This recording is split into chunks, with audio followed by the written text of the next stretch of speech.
ఆ కాశీపట్నంలో సదానందుడు అనే ఒక బీద బ్రాహ్మణుడు ఉండేవాడు. ప్రతినిత్యము కూడా బ్రాహ్మణుడు భిక్షమెత్తుకుని బతుకుతూ ఉండేవాడు. ఒకరోజు భిక్షమెత్తగా బ్రాహ్మణుడికి కాశీనగరంలో ఎన్ని వీధులు తిరిగినా సరే ఇక్కడ భిక్షం కూడా దొరకలేదు. విచారంతో తిరిగి వస్తున్నాడు. భగవానుడు బ్రాహ్మణ ప్రియుడు కావున బ్రాహ్మణుల కష్టాలు తొలగించాలనే ఉద్దేశంతో సత్యనారాయణ స్వామి వారు ఒక ముసలి బ్రాహ్మణ అవతారం వేసుకుని ఆ బ్రాహ్మణుడికి ఎదురుకుండా పోయి బ్రాహ్మణోత్తమా, నీకు ఇంత కష్టం ఏమిటయ్యా అని అడిగాడు. అయ్యా, నాకు తినడానికి తిండి లేదు, కట్టుకోవడానికి మాకు వస్త్రం లేదు, నేను చాలా కష్టాలు పడుతున్నాను, నా కష్టాలు తొలగడానికి ఏదైనా ఒక ఉపాయం మీకు మహానుభావాన్ని ప్రార్థించాను. అప్పుడు ఆ ముసలి బ్రాహ్మణుడు సత్యనారాయణ విష్ణు వాంఛిత ఫలప్రదాత సత్యనారాయణ స్వామి అనే భగవంతుడు ఉన్నాడయ్యా, ఆయన వ్రతం చేసుకో, నీ కష్టాలన్నీ తొలగిపోతాయని చెప్పగా బ్రాహ్మణుడు వ్రతం చేసే విధానం అంతా తెలుసుకున్నాను. ఇంటికి వెళ్ళి ఉదయాన్నే చేసి తన సంధ్యావందనం చేసుకుని ఈ రోజున కాశీపట్నంలో ఎంతైతే భిక్షం వస్తుందో దానితో సత్యదేవ మహానుభావాన్ని వ్రతం చేస్తాను మనసులో సంకల్పించుకున్నాడు. భిక్షపాత్ర పట్టుకున్నాడు, కాశీపట్నం వెళ్ళాడు. ఏ ఇంటికి వెళ్ళినా సరే లేదు అనకుండా ద్రవ్యం లభించింది. దానితో సత్యదేవుడు కావాల్సిన సామగ్రిని ఏర్పాటు చేసుకుని సత్యనారాయణ స్వామి వ్రతాన్ని వైభవంగా చేశాడు. చేయడం వల్ల బ్రాహ్మణుడి యొక్క కష్టములన్నీ కూడా తొలగిపోయాయి, దుఃఖ శోకములు కూడా నశించాయి. అది మొదల బ్రాహ్మణుడు కష్టాలు తొలగిపోయాయి, సంపద కలిగించగలని స్వామివ్రతాన్ని మర్చిపోలేదు. ప్రతి మాసము స్వామివ్రతం చేస్తుండే. ఒకరోజు వ్రతం చేస్తుండగా అక్కడికి కట్టెలమ్ముకునే కూలివాడు కట్టెల కావడ విధిలో ఉంచి దాహ శాంతి కోసం బ్రాహ్మణుడి ఇంటికి వెళ్ళాడు. ఓయే బ్రాహ్మణోత్తమా, ఇంతకుముందు మీరు చాలా కష్టాలు పడ్డారు, మీ కష్టాలన్నీ ఎలా తొలగిపోయాయి, ఏ దేవుని వ్రతము ఎలా చెయ్యాలో చెప్పు మహానుభావా అని అడిగాడు. ఇది సత్యదేవుని వ్రతమయ్యా, ఈ వ్రతం చెయ్యటం వల్లే నా కష్టాలన్నీ తొలగిపోయాయని చెప్పగా కట్టెలమ్ముకునేవాడు కూడా వ్రతము చే విధానం అంతా తెలుసుకున్నాడు. దాహ శాంతి చేసుకుని విధులకు వచ్చి కట్టెల మోపును వదిలిపై పెట్టి సత్యదేవ మహానుభావ, ఈ కట్టెల మోపు నాకు జీవనాధారం, ఈ కట్టెల మోపు మీద ఎంతైతే ధనం వస్తుందో ఆ ధనంతో నీ వ్రతం చేస్తారు అని మనసులో సంకల్పించుకున్నాడు. కాశీనగరం వెళ్ళాడు, ధర్మంతరి మీదకి వెళ్ళాడు. రోజు కంటే రెట్టింపు ధనం వచ్చింది. ఆ ధనముతో సత్యదేవుడికి కావాల్సిన సామగ్రిని ఏర్పాటు చేసుకుని ఇదే విధముగా సత్యదేవుని వ్రతాన్ని ఆచరించాడు. ఆచరించడం వలన కట్టెలమ్ముకునేవాడి కష్టములన్నీ కూడా తొలగిపోయాయి. అది మొదలు కట్టెలమ్ముకునేవాడు బ్రాహ్మణుడు కూడా ప్రతి మాసము సోమవారి వ్రతాన్ని ఆచరిస్తూ ఇహమంత సర్వసుఖాలు అనుభవించి అంతిమ వారిద్దరూ కూడా విష్ణు సాన్నిధ్యం కూడా చెందినటువంటి వాళ్ళ. సత్యనారాయణ వ్రతకథాయ ద్వితీయోధ్యాయ సమాప్త. సత్యనారాయణార్పణమస్తు. గోవింద గోవింద.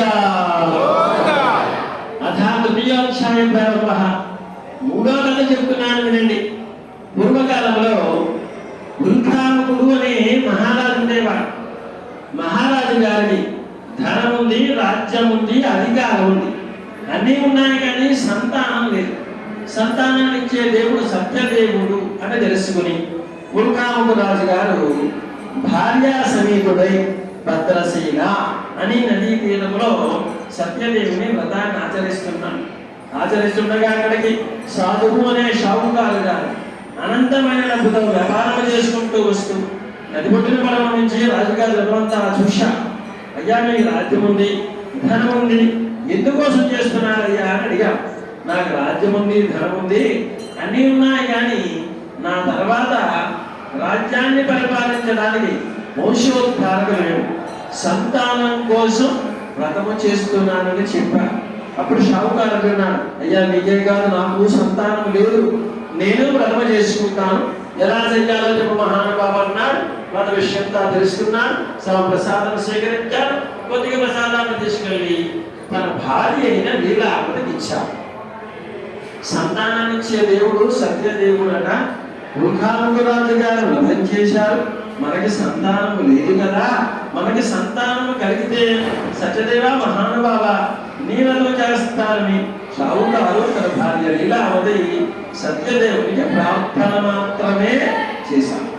చేసిన తర్వాత కొద్ది రోజులకి షావుకారు వ్యాపార విశేషంగా ధనాన్ని సంపాదించారు. భార్యతో సుఖించాడు.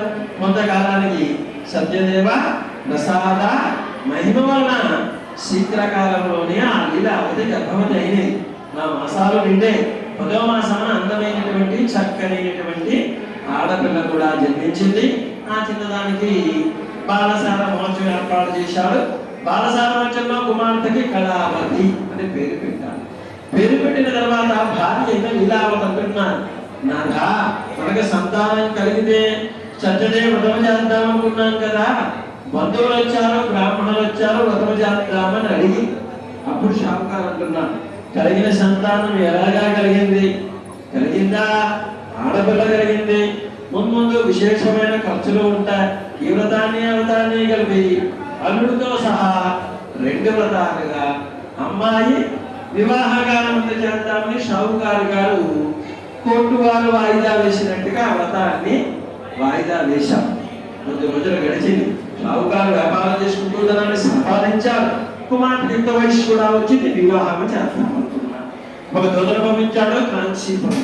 అన్ని విధాల యోగ్యుడు, రూపవంతుడు, గుణవంతుడైన షావుకారు కుమారుని తీసుకొచ్చి తన కులాచార ప్రకారంగా రంగరంగ వైభవంగా వివాహం కూడా చేశారు.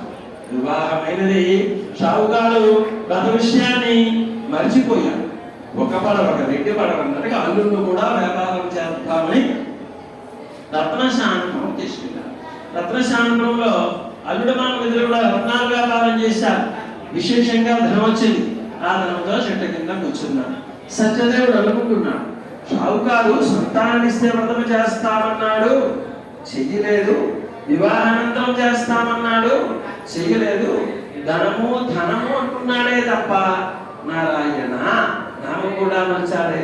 మానవులకి కష్టాలు సంభవిస్తే గాని భగవంతుడు అనేవాడు పుట్టుకున్నాడని షావుకారికి కష్టములు కలుగుగాక అని స్వామి శాపం చేశాడు.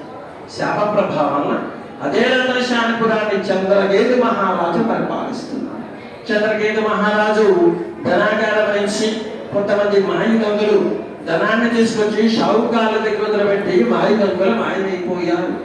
బడులు వెంబడించకుండా వచ్చారు.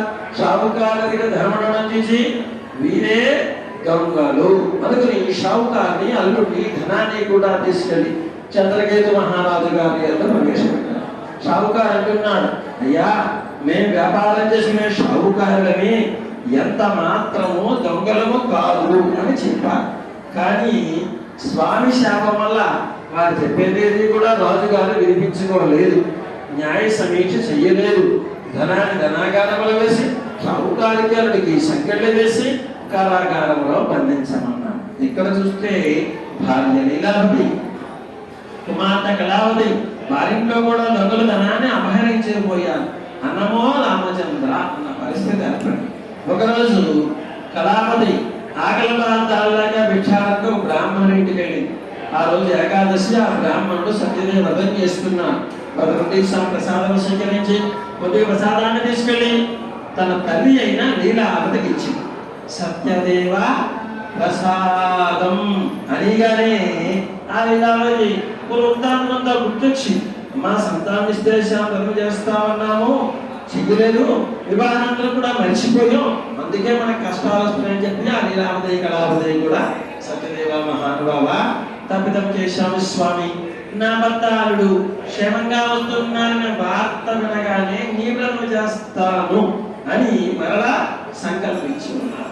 దానికి స్వామి సంతుష్టుడైపోయాడు. చంద్రకేతు మహారాజు కళలో సాక్షాత్కరించి, ఏమయ్యా రాజా, నేను సత్యనారాయణ సోమవారం, షావుకారు దొంగలు కాదు, నా భక్తులు, వారిని పరీక్షించడానికి ఈ విధంగా చేశాను తప్ప వేరొకటి కాదని చెప్పి వాళ్ళ ధనాన్ని వారికి చెదిలిపెట్టకపోతే నిన్ను నీ రాజ్యాన్ని సర్వనాశనం చేస్తానని చెప్పి చంద్రకేతు మహారాజు కళలో స్వామి భయభ్రాంతులు చేశారు. ఉదయాన్నే లేచాడు రాజు, మొట్టమొదటి వివరించాడు. తన రాత్రి వచ్చిన స్వప్న వృత్తాంతం అంతా వివరించాడు. షావుకారుని అల్లుడిని తీసుకుని ఆజ్ఞాపించాడు. ఇంకా రాజుగారు తను ఏమి చేస్తానో షావుకారు భయపడుతున్నాడు. ఏమయ్యా షావుకారు గారు, మీకేదో శాపవశాంతి ఇలా జరిగింది తప్ప మీరు దొంగలు కాదు అని తెలుసుకున్నాను అని చెప్పి వారు కట్టుకోవడానికి నూతన వస్త్రాలు ఇచ్చి, వారు తీసుకున్నదానికి రెట్టింపు ధనాలు ఇచ్చి వారి దేశానికి వెళ్ళమని ఆజ్ఞాపించారు. సత్యనారాయణ వ్రతకథాయ తృతీయోధ్యాయ సమాప్తః.